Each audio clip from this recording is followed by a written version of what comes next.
Dan kita akan simak market highlight di Market Bus kali ini pemirsa terkait dengan saham perkapalan PT Hasnur International Shipping Tbk dengan kode saham HAIS yang mencatat laba naik 35,71% secara year on year tahun 2023. Dan saham PT OCBC NSP Tbk NSP yang sentuh rekor seiring target kenaikan laba di tahun 2024. Dan sentimen of the day pemirsa, ramai rapat Bank Sentral sepekan, bursa Asia mayoritas menguat, kemudian harga minyak Brent naik di kisaran 85,66 dolar Amerika Serikat per barrel di tengah ancaman pasokan ketat, kemudian juga kurs rupiah terhadap dolar Amerika Serikat melemah 0,55%, pasar mewaspadai hasil FOMC The Fed di bulan Maret. Dan agenda ekonomi yang menarik untuk kita cermati pemirsa dari Asia ada pernyataan kebijakan moneter Bank Sentral Jepang, kemudian ada keputusan tingkat inflasi Jepang dan neraca perdagangan Korea Selatan di bulan Februari. Dan agenda emiten yang menarik untuk kita cermati, BMRI akan menggelar kum dividen tunai, SDRA kum dividen tunai, BBTN ex dividen tunai dan PALM distribusi HMETD. Pembukaan bursa Asia di pagi hari ini seperti Anda dapat saksikan di layar televisi pemirsa. Ya, bursa-bursa utama Asia di pagi hari ini dibuka mix dengan Nikkei 225 melemah 0,6% di level 39.502. STI Singapura menguat 0,03% di level 3.172. Sementara itu Kospi dan juga Hang Seng melemah dengan pelemahan masing-masing 1,38% dan 1,32%.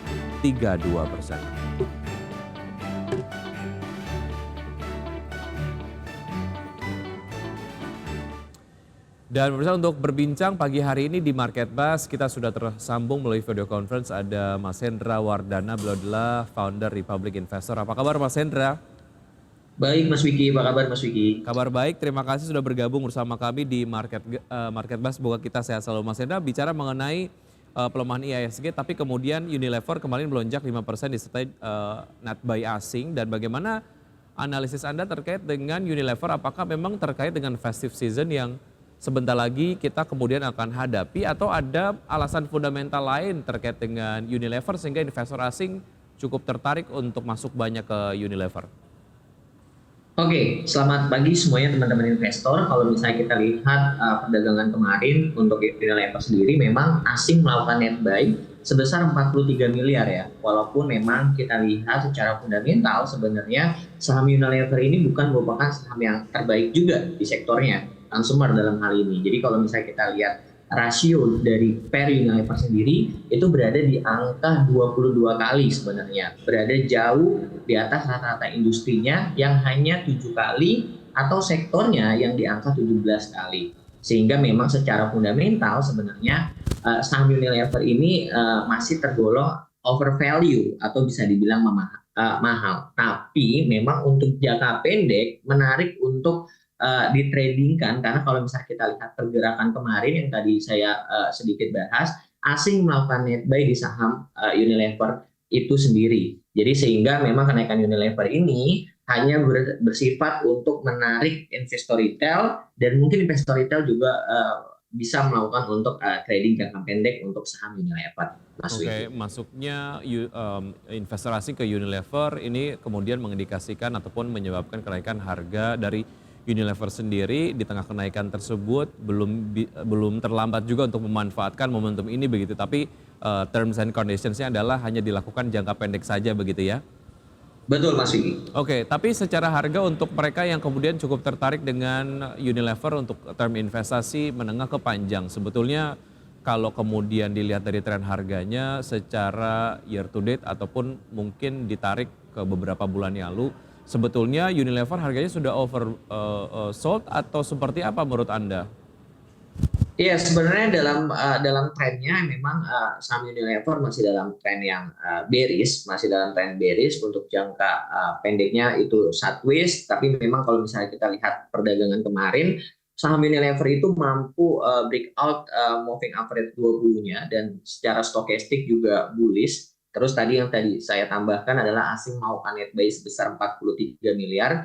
Jadi untuk jangka pendek sebenarnya menarik untuk Unilever untuk technical rebound di support 2590 itu supportnya, dan buy untuk Unilever itu berada di level 2770 dengan take profit pertamanya di level 2860 dan take profit keduanya di level 2940 dengan batasan stop loss-nya di 2690 untuk saham Unilever.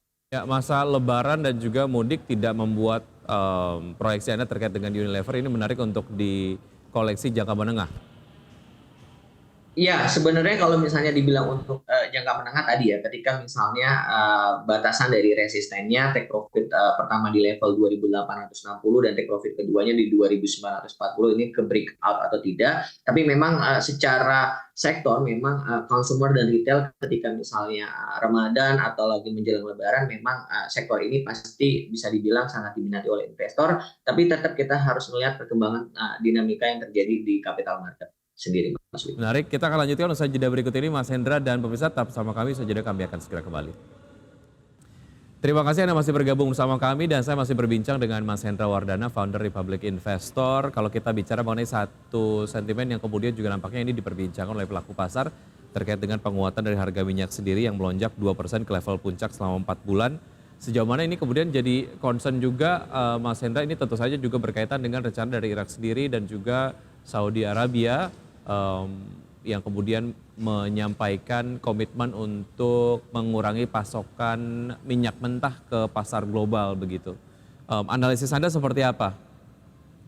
Oke, Mas Wiki, kalau misalnya kita lihat komoditas oil sendiri memang bisa dibilang terkait dengan produksi dari Timur Tengah. Ketika misalnya Timur Tengah, Arab Saudi atau Irak dia sudah memangkas dan OPEC juga bisa dibilang pelan-pelan memangkas, apalagi kalau misalnya kita lihat juga serangan pesawat tanpa awak di Ukraina terhadap kilang Rusia. Nah, geopolitik yang bisa dibilang masih tidak stabil. Nah, ini bisa membuat harga dari komoditas oil ini lebih meningkat lagi, mungkin berada di sekitaran 90 range-nya atau resistennya untuk oil sendiri. Terus saham apa yang diuntungkan di dalam negeri? Saham yang diuntungkan pastinya adalah sektor yang berkaitan dengan oil. Itu ada Medco, ada Akra, dan ada Elsa. Nah, kalau misalnya kita lihat sendiri untuk saham Medco itu sudah uptrend sekali, Jadi dari awal tahun kisaran harga Medco itu di sekitaran 1000 dan sekarang sudah berada di 1495. Jadi dalam waktu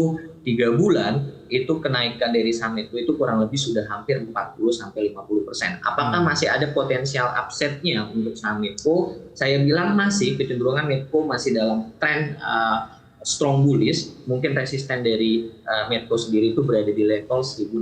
Tapi memang harus diwaspadai terkait dengan harga komoditas oilnya lagi. Kita harus tetap update harga oilnya ke depannya gimana.